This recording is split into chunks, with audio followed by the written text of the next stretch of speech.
At this point, I've already gone ahead and sewn down my lace frontal. It's flat, it's secure, it's not going anywhere. So when you're starting to crochet, you want to start at the bottom. You want to open the latch. You're going to insert it under one of the loops that are there. You're going to then take the loop of hair and put it onto the needle, close the needle, pull the needle through the cap, reopen the latch. You want to grab the bottom of the hair and the needle, close the latch, and then pull that through the loop to secure the hair. And I'm going to show you how I did that one more time.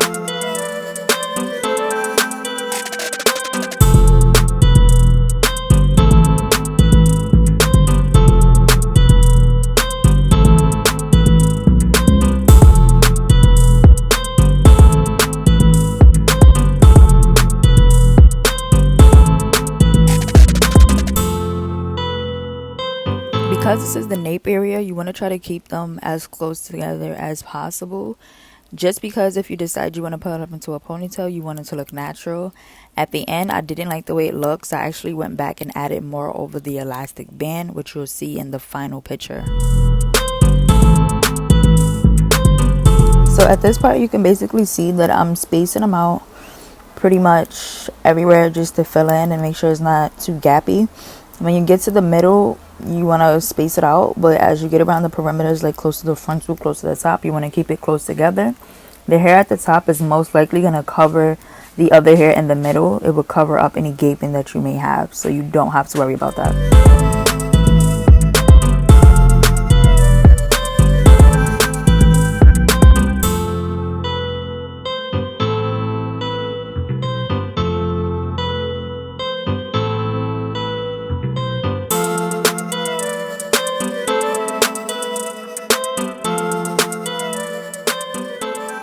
So at this point, I'm pretty much close to the top, and I'm starting to put them a little bit more closer together. You're able to see where gaps are, so you can go back and lay hair in those areas to close up those gaps.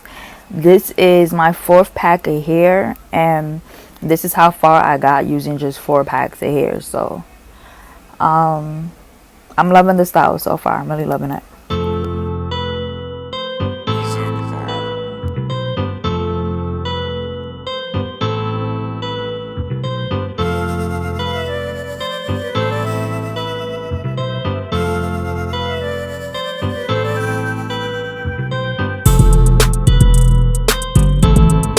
Again, I'm just looking to see where there are gaps and just put it in here to fill up those gaps. You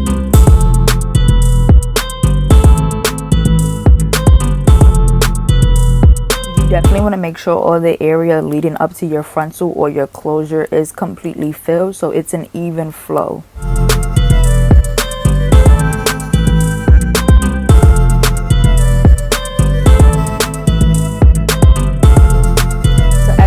I'm basically trying to decide how I want my parts to be, and I'm going to part it out. At this point, I had ran out of the 6 packs of hair, so I decided to use some braiding hair that I had and do the old traditional wraparound method for the faux locks, and you guys will see how it looked. I like the way it came out. If for any reason you don't like to wrap it and you want to continue the same flow of the dreadlock look, you could just purchase another pack of the crochet hair that you've already been using and crochet it in. But I wanted to change up the look a little bit, so I just wrapped the braids around with braiding hair.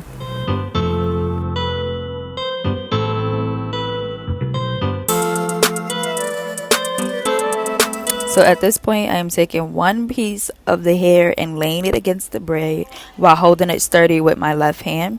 I'm going to wrap around the root of the braid about 2 to 3 times and slowly work my way down the braid while holding it steady with my left hand. If you guys want a full in-depth video on how to do this process, just comment down below.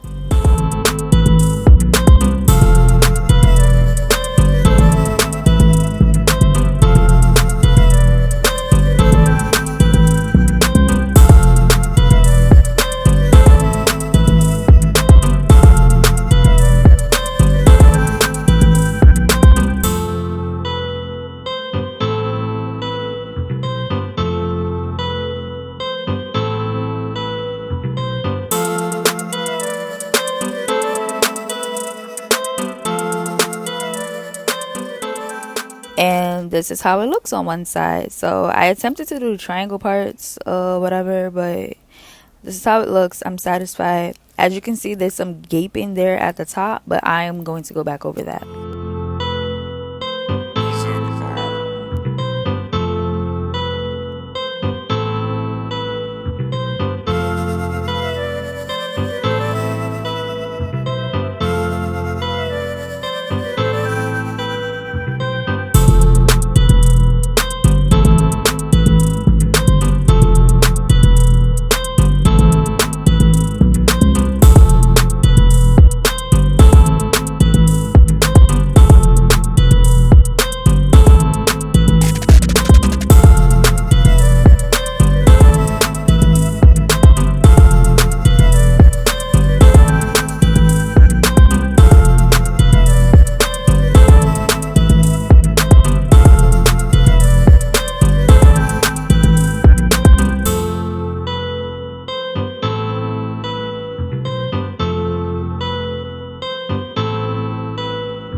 So this is the finished piece of the frontal, and as I said, I've noticed a lot of gapping in certain areas, which is why I stated in the beginning I ended up using 7 packs of hair instead of the 6 that I originally bought, because I went back in and I filled up those gaps that I seen, which I did not like and they did not look cute to me, and you will see that in the final picture.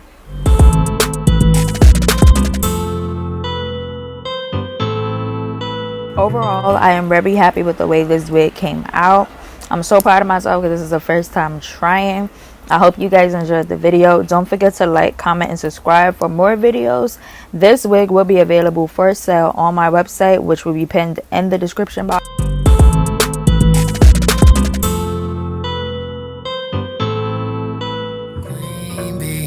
No smoke with me. Okay. Been turn this motherfucker up 800 degrees. My whole team eat chefs cause she's